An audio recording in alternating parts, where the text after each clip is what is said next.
بسم اللہ الرحمن الرحیم۔ السلام علیکم دوستو، آپ نے اکثر دیکھا ہوگا جیسے ہی اذان شروع ہوتی ہے تو کتے رونے لگتے ہیں یا کم سے کم بھونکنے ضرور لگ جاتے ہیں۔ آپ نے یہ بھی سن رکھا ہوگا کہ جس گھر میں کتے ہوں اس گھر میں رحمت کے فرشتے بھی داخل نہیں ہوتے۔ کیا ہمارے پیارے نبی حضرت محمد صلی اللہ علیہ وسلم نے کتوں کو قتل کرنے کا حکم دیا تھا؟ آج کی ویڈیو میں ہم آپ کو بتائیں گے کہ واقعی ان باتوں میں کوئی سچائی موجود ہے یا سب فرضی باتیں ہیں۔ اگر یہ باتیں صحیح ہیں تو کیا کوئی حدیث پاک اس موضوع پر موجود ہے یا نہیں؟ اور کہا جاتا ہے کتے کی پیدائش حضرت آدم علیہ السلام کے پتلے کی مٹی سے کی گئی۔ کیا یہ بات درست ہے یا نہیں؟ آئیے سب سے پہلے تو کتے کی پیدائش کی بات کرتے ہیں۔ کہا جاتا ہے امام عبد الرحمن بن صفوری نے اپنی کتاب میں لکھا ہے کہ حضرت آدم علیہ السلام کی مٹی کے پتلے پر تھوک دیا تھا، پھر اسی تھوک والی مٹی سے کتے کی پیدائش ہوئی۔ یہ بات جھوٹی اور من گھڑت ہے، اس کا کوئی بھی حوالہ کسی بھی مستند کتاب میں موجود نہیں ہے۔ دوسری حکایات میں یہ بیان کیا جاتا ہے جب حضرت آدم علیہ السلام اور حضرت حوا کو اللہ تعالیٰ نے زمین پر بھیجا تو شیطان نے زمینی درندوں کو ورغلایا وہ ان دونوں کو کھا جائیں، تو تب اللہ تعالیٰ نے کتے کو پیدا کیا جس نے حضرت آدم اور حضرت حوا کو ان درندوں سے حفاظت فرمائی۔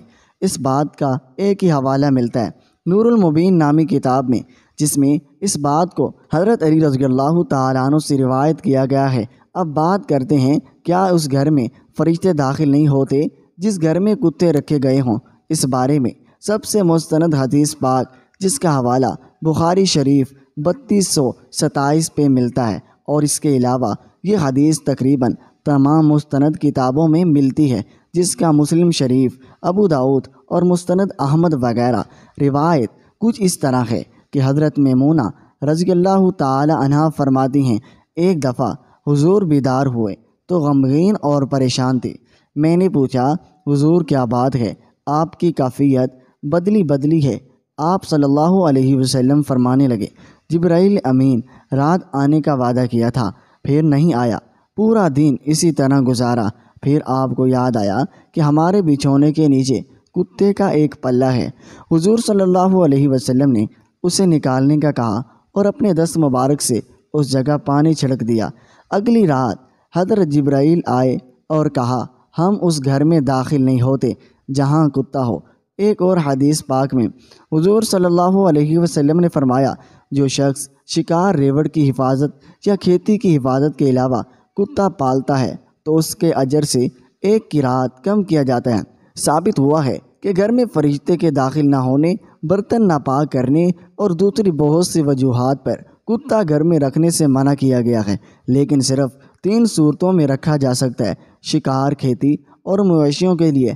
اب بات کرتے ہیں حضور صلی اللہ علیہ وسلم نے کون سے کتے کو مار دینے کا حکم دیا تھا؟ مسلم شریف کی حدیث شریف ہے خالص سیاہ رنگ کا کتا اگر نماز کے آگے سے گزر جائے تو اس کی نماز ٹوٹ جاتی ہے، اور اس کی وجہ یہ ہے کہ سیاہ کتا شیطان ہے۔ ابو داؤد، ترمذی اور مشکوٰۃ شریف میں حدیث ہے جس کے راوی عبداللہ بن مغفل ہیں۔ نبی کریم صلی اللہ علیہ وسلم نے فرمایا اگر یہ بات نہ ہوتی کہ کتا امتیوں میں سے ایک امت ہے تو میں تمام کتوں کو مار دینے کا حکم دیتا، لیکن ہاں تم ان میں سے خالص سیاہ کو مار دو۔ مسلم شریف میں حضرت جابر رضی اللہ تعالیٰ عنہ سے روایت ہے حضور صلی اللہ علیہ وسلم نے فرمایا تم 2 نقطے والے خالص سیاہ کتے کو مار دو کیونکہ وہ شیطان ہے۔ 2 نقطے سے مراد جس کی آنکھوں کے اوپر 2 نقطے ہوں۔ حدیث پاک میں خالص سیاہ کتے کو اور وہ کتا جس کی آنکھوں کے اوپر 2 نقطے ہوں ان دونوں کو شیطان کہا گیا ہے اور مار دینے کا حکم دیا گیا ہے۔ یہی وہ کتا ہے جب بھی ان کے کانوں میں اذان کی آواز پڑتی ہے تو یہ رونے لگتے ہیں اور بھونک بھونک کر آسمان سر پر اٹھا لیتے ہیں۔ یاد رہے کہ عام کتوں کو مارنا جائز نہیں جو کسی کو نقصان نہ پہنچاتے ہوں۔ ہاں خالص سیاہ کتے کو رکھنا تو کسی صورت میں بھی جائز نہیں، صرف شکار، کھیتی اور مویشیوں کی حفاظت کے لیے کتا رکھا جا سکتا ہے بشرطیہ وہ خالص سیاہ نہ ہو۔ اگر خالص سیاہ ہو تو اسے مار دینا واجب ہے۔ اس کے علاوہ اگر کتا کاٹنے لگ جائے یا موذی ہو جائے تب بھی اس کو مار دینا واجب ہے۔ غیر مسلم اقوام خالص کر یورپ میں تو اب کتے کو گھر کا ایک فرض سمجھا جاتا ہے۔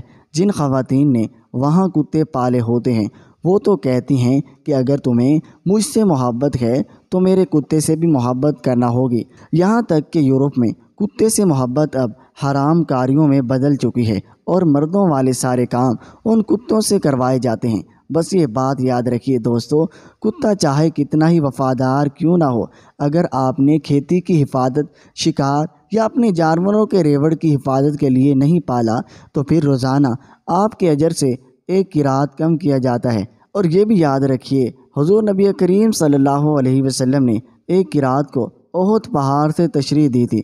اندازہ کیجئے کس قدر اجر آپ روزانہ گنوا رہے ہیں۔ اللہ پاک ہم سب کو اس نجس، حرام اور شیطان جانور سے دوری عطا فرمائے اور بروز قیامت ہم سب کو حضور نبی کریم صلی اللہ علیہ وسلم کی شفاعت نصیب فرمائے۔